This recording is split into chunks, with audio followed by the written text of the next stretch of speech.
This is going to be an exciting game. In orange, playing Lytra, we have Saykoya, the former world champion. And in yellow, playing Ryota, we have Barrett RTS, admin of the Groove of War. Ooh, and Barrett's starting with Riverboat first. That's interesting. Is it standard? I actually don't know. This will be interesting. I normally see Sword opens first instead of Riverboat. Because I think you need to skip on the racks for that.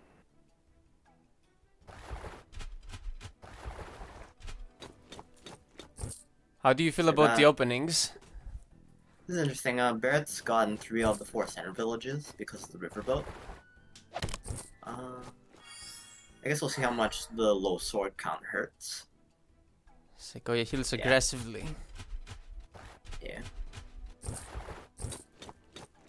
Draw your final breath. Interesting. That is deep and dangerous. Yeah, so I'm assuming Barrett's only open on one side. Yep, looks like it. Deal, that's... That's You just ballsy. took more damage than the village you knocked down. I don't know, was that worth it? Barrett's trying some spicy stuff. Yeah, he wants to find a way to milk the Ryota early groove. Yeah. But maybe that's a You bit too are deep. already dead. Oh, stays in place? Okay. Just Yeah, that, dude. so, yeah. Okay, I thought for some reason it would have moved slightly further up than dashed, but... This works. And both players getting out early Harpy. It's really good to harass the boats and everything. Yeah, because on the sides the Harpies are right now, you can't build Harpoon. So you need either your own Harpy or Witch Chancer. Or technically Mage if you have everything sit on beaches. Oh, Hex. Wow. Was that a Hex for, yeah, it was a Hex for a sword kill, I think. Because that sword was at 65, I think? Because it took counterattack damage from the village. Wasn't The it a sword road? was down next turn. What is going on? What were you asking, Mastro? Wasn't the sword on road? Yeah, it takes 35 counterattack damage from village, right? So 65. Hex makes it go 55, sword kills with 60. Yeah. Wow, I'm getting knowledge sect. I thought sword and sword was 65.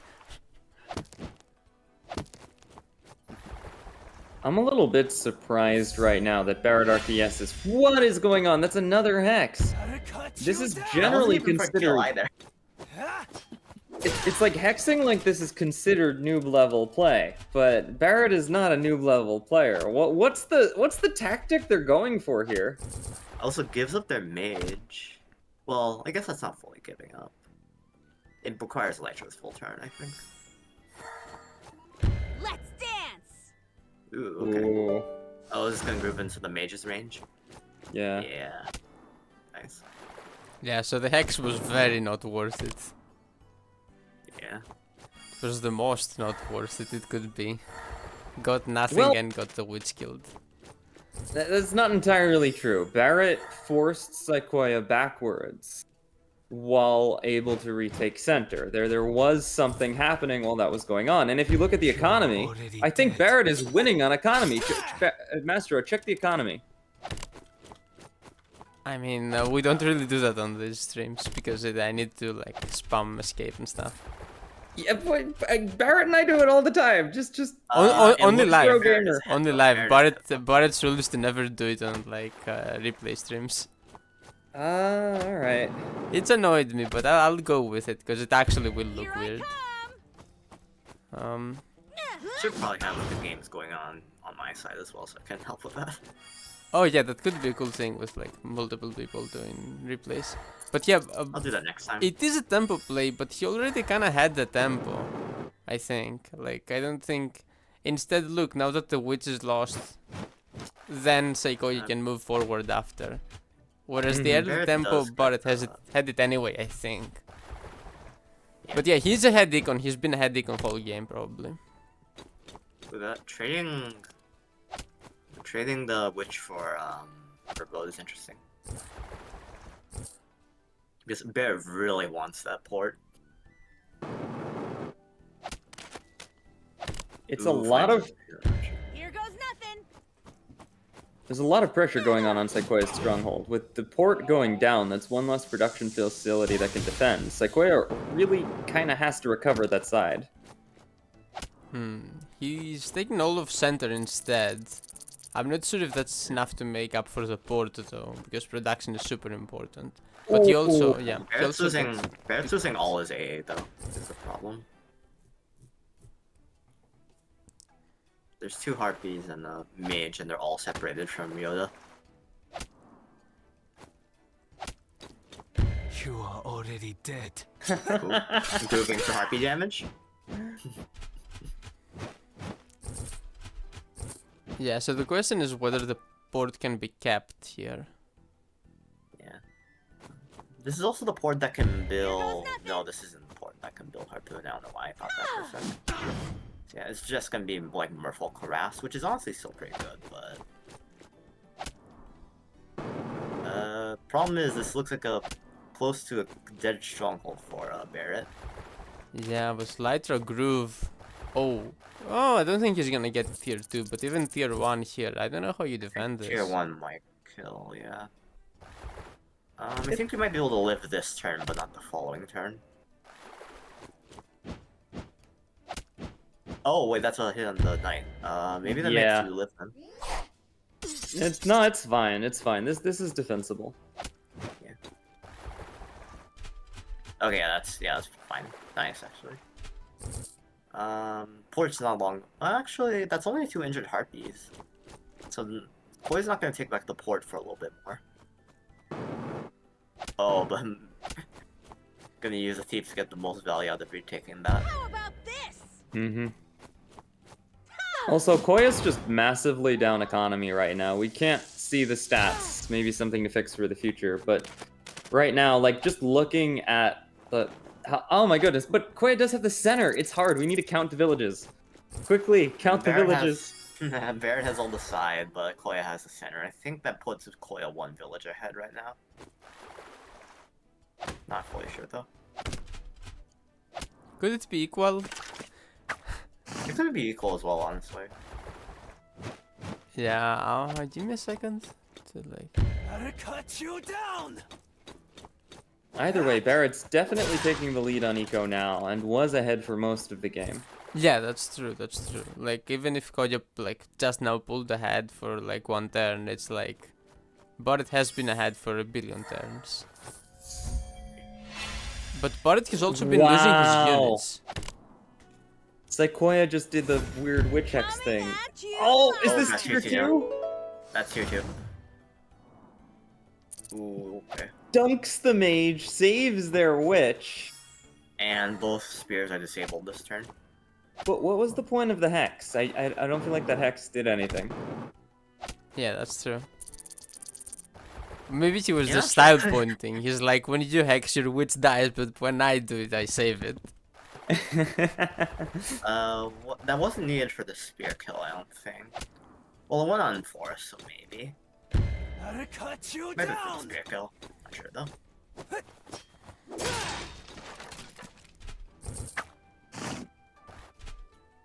Frog just getting 1 tile for the unit that spawned on out of that racks every turn. Yeah. I mean, that is value. These Harpies continuing to harass. With the archer backing them up, I like it. Yeah, Koya's gonna about retake this this? fort soon. That should get some kill. Barrett is playing so aggro. Koya gets so many kills, and yet is just falling behind because Barrett keeps swarming with more tempo and more units. I mean, at this point, though, I think Barrett has dropped too much UC, right? So yeah. Yeah, like, Koya has complete sound control, and I don't see that changing. Like, Yeah. foreseeable future. I think I've said that before, but Barrett's playstyle seems a bit Sue-like in these games. This reminds me more of Spottius's playstyle. It's so... No, KMP. This is KMP's playstyle. You just never stop attacking. Yeah, I mean the difference is that when Shu did it, it was like less suspicious and actually worked. Shu would combine it with like frequent but steady night attacks and didn't sacrifice units as often. This level of high attrition feels a little more campy-like to me. Yeah, yes, but I'm saying like I think Shu was the same thing, just like it didn't feel like attrition as much because Shu himself wasn't losing as many units. He was trading decently while like using the mass attacks to keep an econ advantage. Yeah, but it seems like Saykoya has finally stabilized. He's gonna be able to slowly take back his board and just maintain control over the map. So Wait, what now will finally Barrett... has a matching from like, that's what I'm saying. Thanks.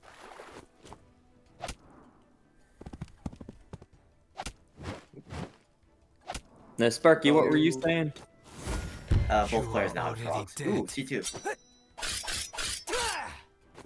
Ooh, tags all the mages. Well, actually, why are you tagging all the mages here? It's just good value. I guess it's just the best army value. You have hilariously, Barrett has no air left. Yeah, even builds Trooper after hitting all of the mages. A crit! Oh, Air Trooper. How I wish you were more durable. Air Trooper is a great unit. I don't know what you guys are talking about.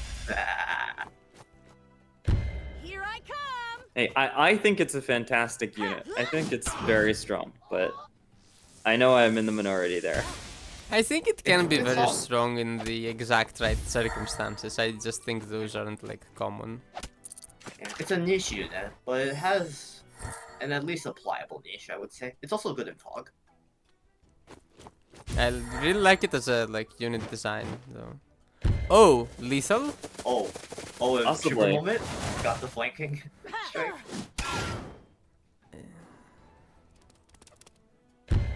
That's a lot of suicides. Yep. This is looking lethally. Yeah, Ryota, is it 3 Merfolk as well there in range? Is that Merfolk Here goes suicide? nothing. Yep. I can see that. Okay.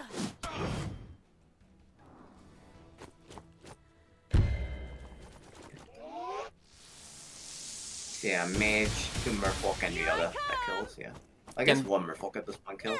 Wait, yeah, can both merfolk reach? Oh, Oh, that I Oh, can. frog tech.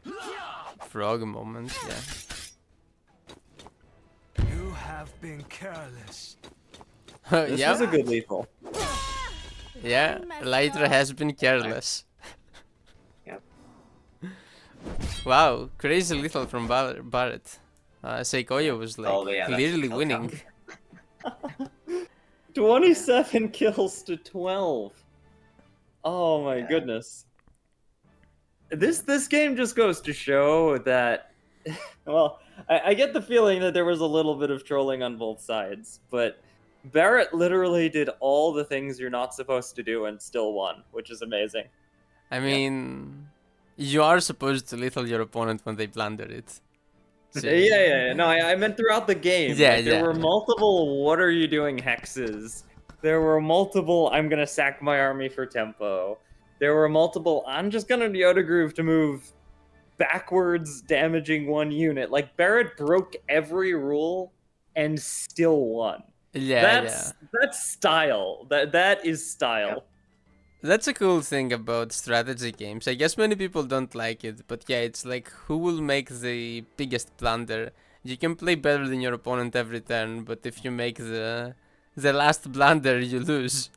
If you make the Playing biggest unconventional playing unconventional also has the advantage of the opponent not always knowing how to answer back, which is kind of fun. I mean, I think Oyo was handling it great until he wasn't, right? Yeah. It's Yeah, like I we don't got think my point is lured biased into. situation for this. Snake, you Yeah. were saying he got lured into. He got lured into like a false sense of chaos. Like, Saykoya was taken off their game, I think, by Barrett's unconventional tactics. And it's not like Barrett was losing. Barrett was up on eco for most of the game, had comparable unit count for most of the game. Eventually, Saykoya outgrinded it. But by that point, there was so much chaos on the board, and Barrett had all kinds of tech, right? It's There funny. was like the merfolk tech, the frog tech, the flamingo tech, a lot of lethal tech, and Saykoya walked into it. I think it's the opposite, right? Because early on, Barrett was doing the chaotic stuff, and Koya was like on his toes and trying to stabilize. But if you notice, all those turns, Koya was actually playing like super well, in my opinion. And then when he got his win con, which was like to stabilize and make it into something he's the best at playing, into, you know, this stable standard game, I think he relaxed a bit maybe, and then he gave lethal. So I don't think the game was stable. That's I think where our analysis diverges a little. I think that the game state wasn't stable yet. I think it was still very chaotic, and Saykoya needed to spend another turn or two stabilizing before fighting. Because the port wasn't flipped yet. There was some confusion as to how many units were dedicated to the right side. Barrett had a lot of tech on the left. The unit compositions were strange, like Saykoya had multiple mages, for example, and not as many blockers. I think that on a map like Dendritic, the word stable has a bit of a different meaning. yeah, that's what You I'm need- saying. Like, this is as stable as it gets for Dendritic. Like, it did feel like Saykoya kinda, I don't know, I think he got too comfortable by the end. Like, you can say it wasn't fully stable yet, but we all knew where it was going. And, you know, that's what trapped Saykoya, I think. I think he felt, okay, we know where this is going. Like, I have a bunch of units. I'm now stabilizing. I mean, at least in the process of stabilizing, like, there is no, like, weird shit part you can pull anymore. Except there was. And, yeah. I mean, when you said the game is stabilizing, I was thinking, no, there are some shenanigans that can happen here. Yeah, I like my mind immediately went there. I was like, something weird is gonna happen because that port not being owned forced units to dedicate to the right side. Barrett was still attacking and still had enough units to make weird plays. The comps were weird. I felt like it was still very up in the air what could happen. I mean, that's fair. I mean, but it's always at least a bit chaotic with Dendritic. That's the thing, right? It's never stable the way a Stoli map can be stable, where it's like a staring contest. Like, I don't think I've seen Dendritic go that way ever. I don't know if you guys have seen that happen. I've seen it happen a few times. Okay, but I personally have never seen it. Anyway, Alright. Anyways, that was still an entertaining match. yeah, that was pretty good. Yeah. Let me do the thing also. I forgot. Yeah. Alright. Yeah, Barrett takes it.